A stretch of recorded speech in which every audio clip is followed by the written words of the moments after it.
Hi, I'm Praxis, and my roof, it's covered with solar panels. I've got solar panels on the ground too. I have different kinds of solar panels. These don't make electricity. These just heat water. The sun's actually pretty good at heating things up. That thing right back there, that gray thing, that's a parabolic solar cooker. The other side of it's all covered in mirrors, and it's really great at heating up water. It's put away for the winter though. We'll get back to that in a moment. And this here, this is a sun oven. I cook all sorts of things in here, from beans, chili, lasagna, chicken, salmon. Pretty much anything can get cooked in this thing. Overall, the sun's really good at heating things up and creating energy. But in this video, these are the solar collection devices I want to talk about. These are solar hot water panels, and they work with a complete solar hot water system that I have set up here at my house. And I hate them. I love the chase and the hunt, and I set the pace when I'm running. I always take what I want and I always give it 100. Don't need a bank, no, I'm funded. Play the game like it's nothing. I'm always thankful for something. Don't take for granted, stay humble. Now waiting, better believe in your mind, cause it's everything. You can mold, shape, find almost anything. Hey everybody, this is Praxis. Now, is that too harsh? Is it too harsh for me to say that I hate those solar panels? Yeah, probably. Hate's a strong word, but I severely dislike them. But it's not because I love pollution. Anyone who knows me knows that I'm a crazy, granola-eating, tree-hugging eco-nut.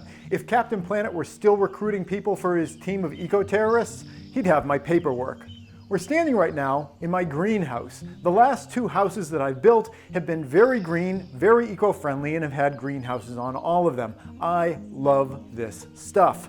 This channel that you're watching this on, this is about emergency preparedness and homesteading. I got into all this stuff because I was so into green technologies. I got into self-sufficiency because I was into permaculture.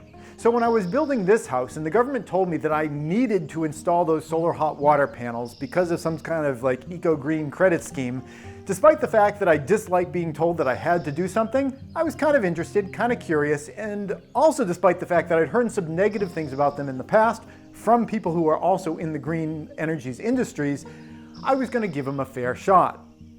And here we are a couple of years later, and I severely dislike solar hot water as a technology. Now, in some places, it might work great. Under some circumstances, it might work great. But in my area, with my circumstances, it's a terrible idea. And here's why. My particular circumstance is that I wanted to create a house that was as off-grid and energy independent as possible. Because of that, I have all those solar panels on my roof. Those are solar electric panels, and up on top of my roof, I have 6,000 watts of them.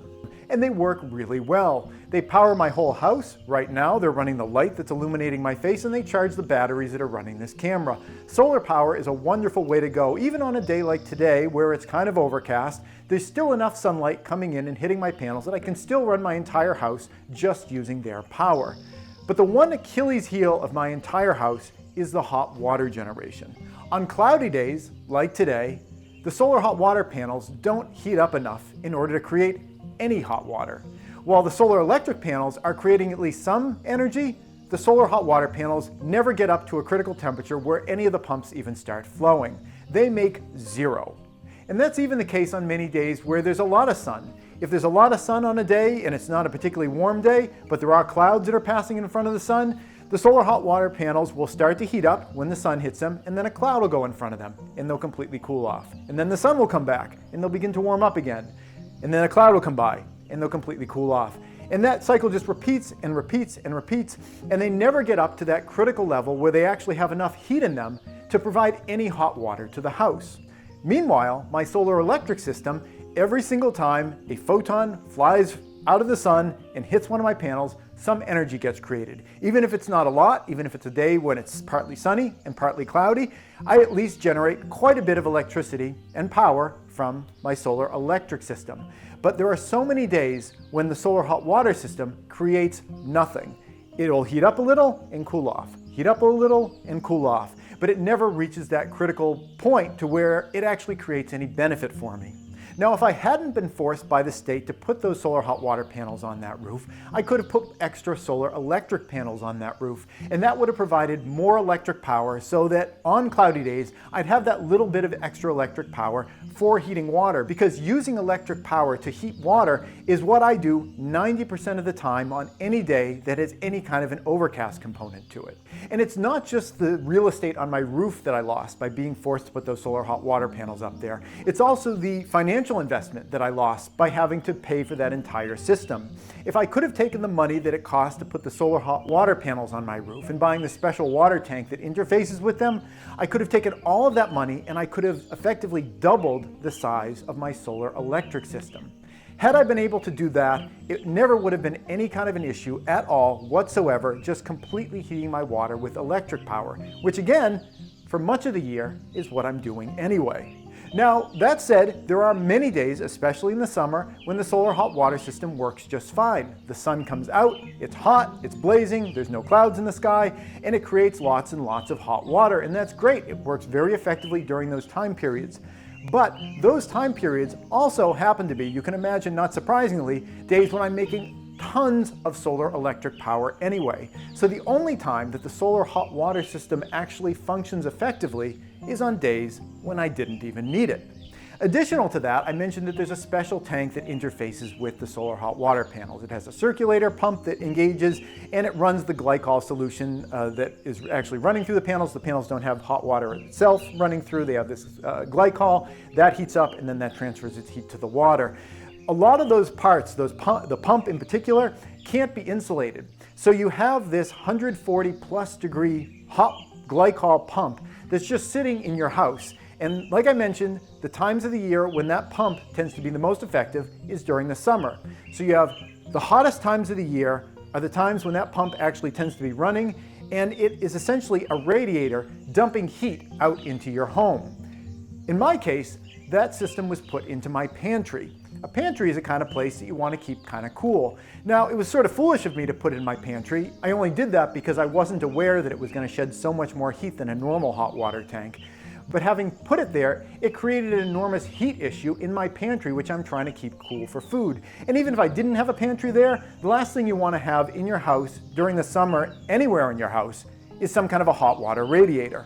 Now again, jumping back, if I had been able to do the system the way that I had preferred to do it, using just solar electric panels, I would have had twice as many panels, twice as much power, and I also could have used a different type of hot water heating tank known as a heat pump system. Now, a heat pump system is actually pretty cool. While it is running, no pun intended, while it is running, it generates cool into the environment around it. What it is doing, it is grabbing warmth from the ambient air around it, and it is pumping, heat pumping, that heat into your water.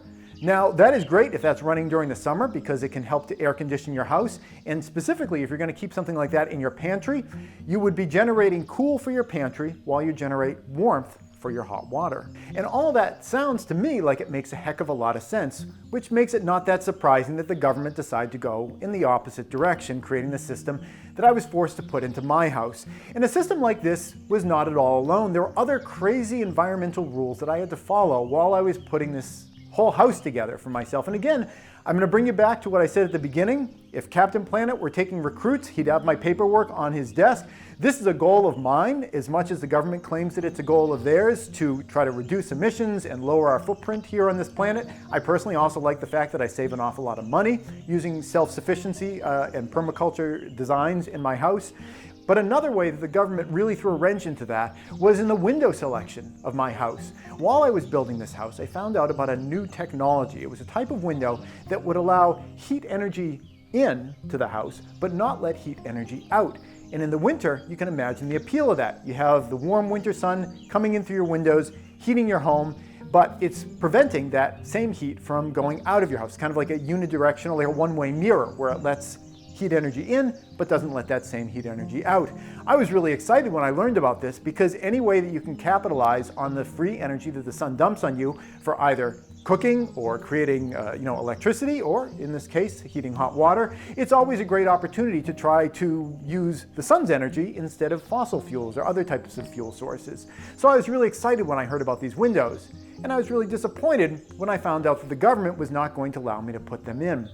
Their reasoning was that they said that while that might be great during the winter, in the summertime, you're going to have these windows in your house, and despite the fact that the sun comes in at a much steeper angle in the summer and doesn't penetrate into your house as deeply, you're going to get some heat in your house from these windows during the summertime, and you're going to forget two things. One, you're going to forget that windows can be opened.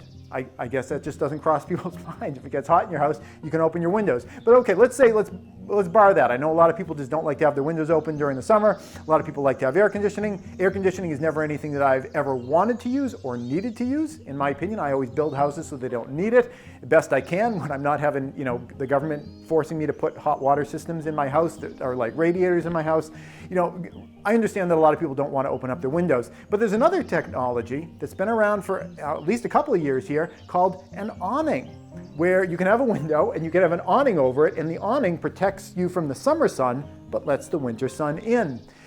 So there are all sorts of technologies, there are all sorts of wonderful ways of creating structures, creating homes that could work beautifully, elegantly with our environment, like a little feather floating in the breeze as opposed to a big stomping footstep. But in a lot of ways, you're prevented from using a lot of those technologies by a lot of governmental rules that claim to be there to try to protect the environment. So if you're in a situation where you are building a house and you are pondering the idea of whether to install a solar hot water system and you have a choice, I would highly recommend, instead of going with a solar hot water system, get yourself extra solar electric panels. The energy that they are creating for you is going to be useful for so many other things, and the cost of getting a heck of a lot more solar panels versus an entire solar hot water system really, for me, makes it a no-brainer. And the idea that you don't have to have a hot water radiator radiating heat into your house during the summer is just icing on the cake. I hope you found this video helpful, and if you'd like to see an entire series, day by day, of building this house that I'm in right now, from the ground up, starting when it was a forest, all the way up to today, there's a link at the end of this video. Hey YouTube preppers, if you enjoyed this video, here's another one that I think you might like. But before you click on it, I wanted to take a moment to thank all the people on the right-hand side of your screen. They help to support all the work that I do here over at patreon.com. If you'd like to join them and get your name added to the list, the link's below.